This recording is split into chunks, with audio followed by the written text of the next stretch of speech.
விடியலில் உனக்கு கிடைக்கக்கூடிய அந்த முதல் செய்தி நீ மிகவும் எதிர்பார்த்து காத்திருந்த செய்தியாக நிச்சயம் இருக்கும். அந்த முதல் செய்தி உன் வாழ்விற்கு எப்பேற்பட்ட ஆசீர்வாதத்தை, நன்மைகளை வழங்கும் என்று சொல்கின்றேன், கேட்டுக்கொள். கட்டாயமாக கிடைத்தே ஆக வேண்டும், அது கிடைத்தால்தான் மகிழ்ச்சி என்று நீ இத்தனை நாள் அதன் பின்னாலேயே திரிந்தாய். இனிமேல் அது உன் பின்னாலேயே சுற்றி வரக்கூடிய அளவிற்கு உன் மீது ஈர்ப்பு உண்டாகி உன் வாழ்க்கையில் சந்தோஷத்தை அது நிச்சயம் கொடுக்கும். நம் மனதில் பிறக்கின்ற ஒவ்வொரு எண்ணங்களும் செயல்களாக மாறும் பட்சத்தில் அது வெற்றியை நோக்கி பயணம் செய்யும். அந்த எண்ணத்தில் தூய்மை இருக்க வேண்டும். அந்த எண்ணத்தின் தூய்மை எந்த ஒரு விஷயத்தின் மீதும் பொறாமையோ காழ்ப்புணர்ச்சியோ எதிரி என்கின்ற தன்மையோ வளர்த்து கொள்ளாமல் அந்த பொறாமையை அழித்து எதிரிகளை எல்லாம் நண்பர்களாக்கி மீண்டும் மகிழக்கூடிய நிலையை நான் ஏற்படுத்துவேன். மாற்றம் வராதோ என்று பயப்படாதே. ஒவ்வொரு நொடியிலும் உன் வாழ்வின் மாற்றத்தை நீ சந்தித்து கொண்டிருக்கின்றாய்.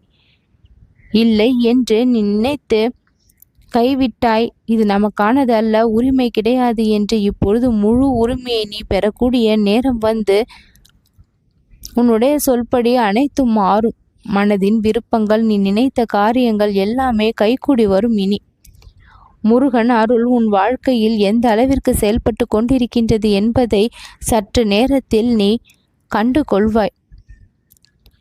போதும் போதும் என்று நீயே உன்னுடைய நாவினால் சொல்லக்கூடிய அளவிற்கு மகிழ்ச்சி அல்லவா உன் வாழ்க்கையில் தேடி வரப்போகின்றது. திகட்டாத இன்பத்தோடு, துவளாத மனதோடு இனி நீ சந்தோஷமாக வாழ்வாய். என்னை நீ இன்று பார்த்து விட்டாய், என் வாக்கை கேட்டுக்கொண்டிருக்கின்றாய். முழுமையாக கேட்டு முழு பலனை, உன்னை தடுமாறு வைத்த விஷயத்தை இப்பொழுது துரத்தி அடித்துவிட்ட அந்த இடத்தில் உன்னை நான் திடமாக நிமிர்ந்து நிற்கும்படி, வெற்றி நடை போடும்படி ஞானத்தையும் ஆற்றலையும் வலிமையையும் கொடுத்து உயர்த்த வந்திருக்கின்றேன். சந்தோஷமான நாட்களை கூட நீ அனுபவிக்க முடியாமல் சந்தேகம் என்கின்ற பெயரில் உன்னை சிலர் பாடாய்படுத்தினார்கள்.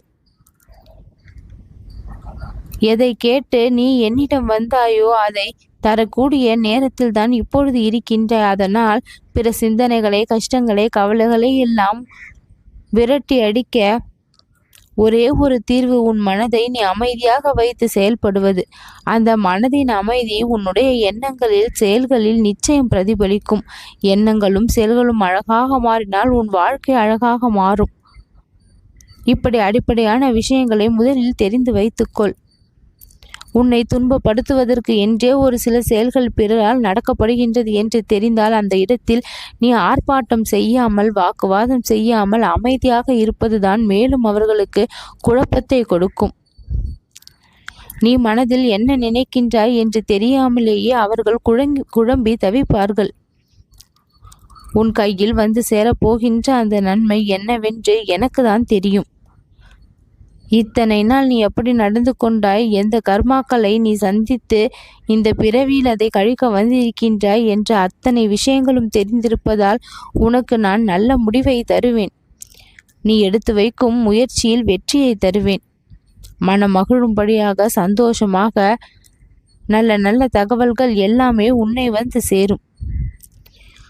உன்னை நான் பல நல்ல விஷயங்களை பெற்றுக்கொள்ள தகுதியாக்கி இருக்கின்றேன். என் தங்கமே, மாறாத துன்ப நிலை இப்பொழுது மாறும். நல்லது நடக்கும்.